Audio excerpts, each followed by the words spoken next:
서브 이슈입니다. 시간 부자로 사는 법. 세계 1등주 투자는 돈도 벌고 시간도 버는 방법입니다. 지수 ETF에 투자하는 것만큼 쉬운 방법입니다. 원칙은 세계 1등이 바뀌지 않는다면 팔지 않아도 됩니다. 미국 주식에 투자하고 세계 1등 주식에 투자한다면 업무 시간에 주식장을 볼 필요가 없습니다. 10시 30분 서머타임 일대죠.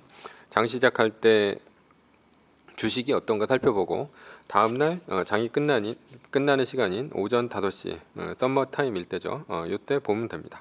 사실 초장보다는 장이 끝나는 시간만 보면 됩니다. 그러나 대부분의 주식 투자 방법은 일단 종목을 고르는데 시간을 보냅니다. 만약 한국 주식에 투자를 하고 있다면 재무제표 등을 보고 종목을 고르고 포트폴리오 분산을 합니다. 그리고 등락에 따라 차트를 보고 사고 팔고 매매를 합니다. 이렇게 하는 이유는 어떤 주식도 믿을 수 없기 때문에 종목 분산을 하기 때문이죠.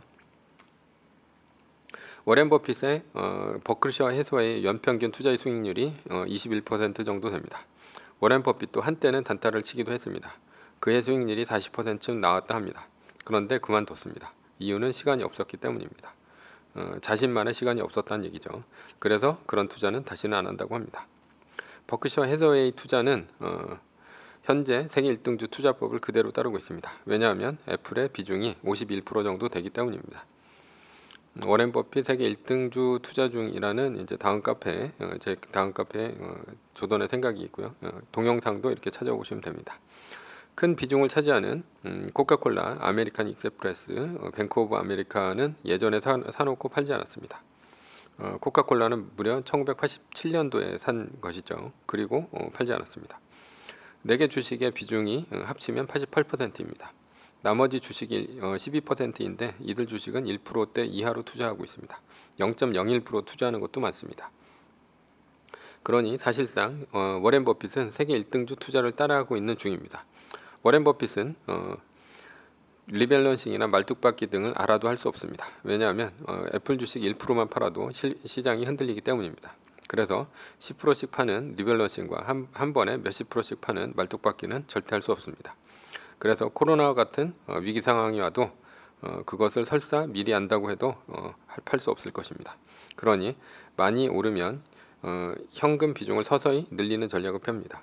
그래서 애플을 120불 때 그리고 130불 때 팔았으나 실제로는 47%까지 비중이 떨어졌는데 다시 51%까지 올랐습니다. 왜냐하면 그만큼 애플의 주식이 올랐기 때문이죠. 그래서 애플 주식 판 것을 후회한다 뭐 이런 얘기를 했습니다. 세계 1등 주식 투자법은 자산을 늘리면서 다른 주식 투자자보다 시간 부자가 되는 길입니다.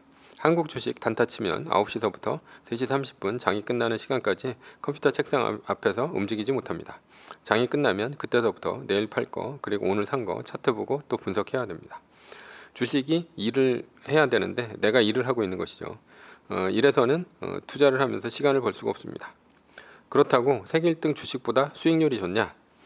세계 1등에 올라선 애플이 최근 5년간 투자를 했다면 2021년 8월 26일 현재 454% 올랐습니다. 웬만한 단타장이가 사고팔고 해도 이 수익률을 거둘 수가 없을 것입니다.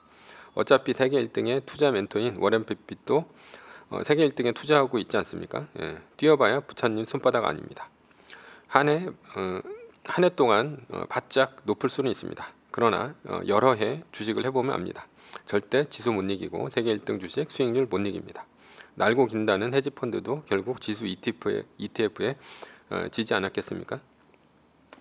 워렌 버핏이 왜 지수 ETF에 투자 안하고 세계 1등인 애플에 투자합니까? 지수 ETF를 능가한다는 것을 알고 있기 때문입니다. 단타 투자는 결국 시간만 죽이고 손해인 것입니다. 그렇다면 그들은 그동안 무엇을 한 것인가 라는 것이죠. 주식에 매달려서 인생의 소중한 시간을 죽이고 있었던 것입니다. 이렇게 시간을 아껴서 무엇을 합니까? 남들 주식한다고 낮 시간을 통으로 허비하고 저녁까지 주식에 매달릴 때 나는 인생 다음에 시간을 쓰는 것입니다. 잘하는 것을 찾아 몰입을 해야 합니다. 그러면 사람들이 인정을 해줍니다. 그러면 사람들의 인정이 많아지면 자존감이 높아져서 살만한 인생이 됩니다. 운동을 해도 좋습니다. 몸은 건강해집니다. 어차피 건강 잃으면 다 잃는 것입니다. 좋아하는 것을 해도 좋습니다. 남에게 보여줄 정도는 안 되고 내세우지 못하면 대신에 좋아하는 것을 한다면 자기 만족감은 높아질 것입니다. 그것이 악기를 다루는 것이어도 좋고 그림을 그려도 좋고 노래를 불러도 좋습니다. 혼자 잘 못하겠으면 남한테 배워도 좋습니다. 남한테 배우고 익히면 잘하게 됩니다. 잘하면 몰입하게 되고 몰입하면 재미있게 되고 재미있으면 남에게 인정받습니다. 독일의 심리치료사인 롤프 메르켈레가 이렇게 말했습니다. 천재는 노력하는 사람을 이길 수 없고 노력하는 사람은 즐기는 사람을 이길 수 없다. 공자도 비슷한 말을 했죠.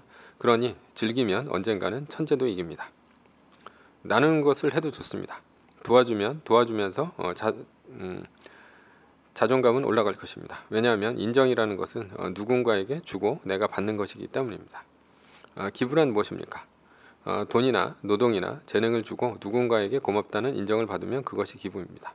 기부는 모자르면 주면 안 됩니다. 예를 들어서 돈이 없는데 빚을 내서 도와준다거나 재능이 없는데 재능으로 도와준다면 오히려 남에게 해가 되고 나에게도 해가 됩니다. 결론입니다. 인생은 한 번뿐입니다. 한 번뿐인 인생 주식이 일하라 하고 나는 시간 부자로 살면 됩니다.